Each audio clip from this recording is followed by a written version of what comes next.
Welcome back to the Flip Flop Fab Shop. Today we started doing the timing belt. Here's the old one.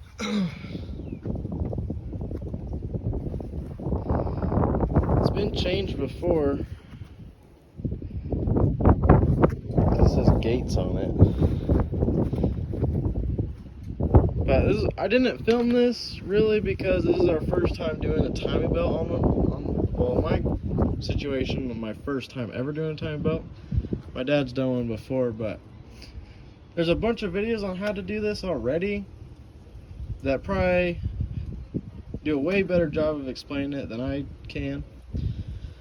But you gotta take the radiator out, undo your alternator, power steering pump, your AC compressor. Then you gotta do your crank and all the panels, all those plastic panels. We just pulled the belt off, and you want these timing marks to line up with the T's. Yeah, I'm probably not gonna go in depth, but I might record just for entertainment purposes, so you guys know we did the timing belt on this thing.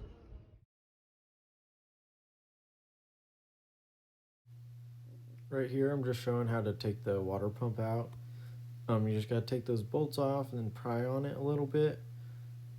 It was a little difficult. And then there's a cam position sensor, I believe it is, on the driver's side. There's a little wire. We just removed it, so we didn't pinch it. But that's all we're showing right here.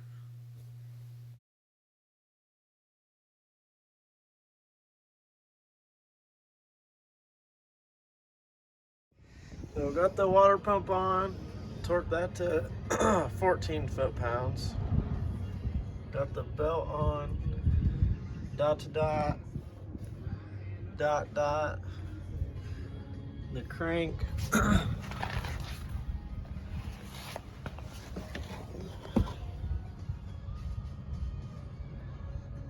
that dot right there?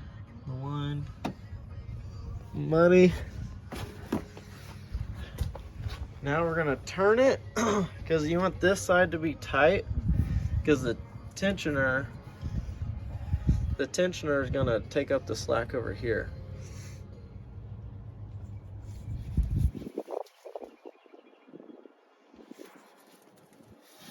Tight. More. Maybe. It's all probably good. Now you put the tensioner in. So you can see this side's tight and this side's loose. So that's what that tensioner is gonna take up all the slack.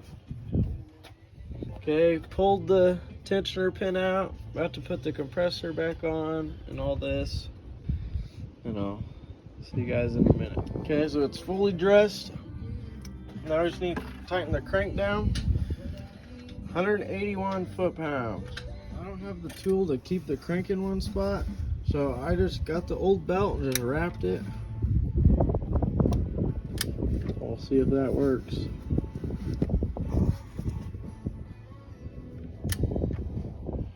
Alright, so we put it all together, put some coolant in. It's the first start.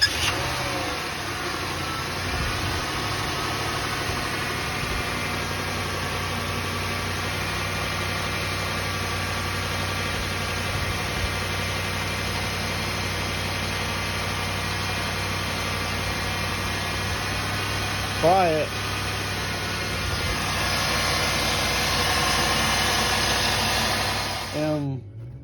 Also, here's the kit number. This is a good kit. It comes with the bolts, the new bolts for the the water pump, because you're supposed to replace them. And this kit comes with them. You don't got to go find them. I think it was like $180 shipped on Amazon, and it showed up in one day. It's ASIN. ASIN water pump comes with the Mitsubishi belt, which is what the OEM one uses. So this kit's solid. Alright, drove it around for don't know, 6 miles. Put our sticker on. Our tensioner actually kind of went bad on us. Probably gonna have to replace that. But that's not too bad of a job. But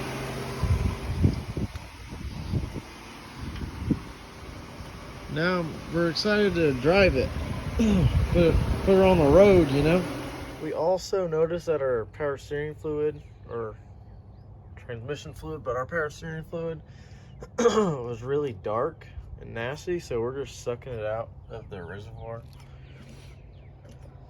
Probably gonna have to do this a few times in order to get it clean, but do it once, refill it, turn lock to lock a bunch of times. You can drive it for a while and then do it again. After you suck it out, just fill her back up. We have a bunch of bottles that are like almost empty, so we're just finishing them off. Oh, and we're using Castrol Transmax import for Honda, Toyota, Nissan. You'll probably find something better, but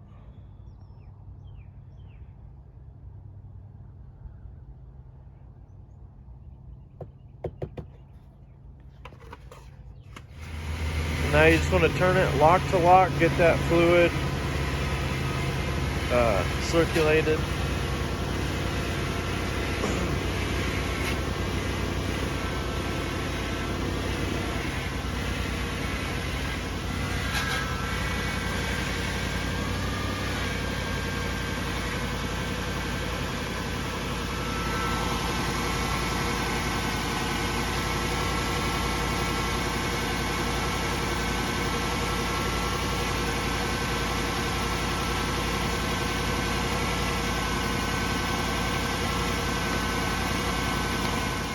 So we turned a few times, now we're sucking it out again.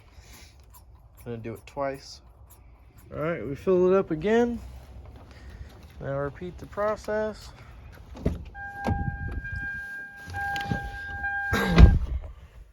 This thing starts so good.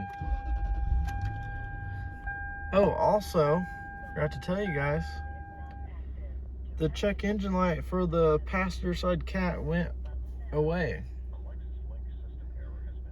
I don't know how, but it went away by itself, so that's good. Now, just turn a few times, lock to lock.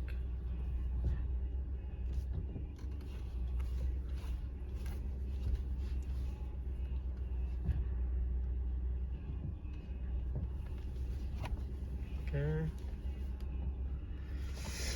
And then you want to check your fluid. And then we're gonna drive around for probably a few more days, and then we'll probably repeat this process a few more times. So this is more for not like a how-to or tutorial or anything, just showing you that we're doing the timing belt. So now it's beer 30. Thanks for watching.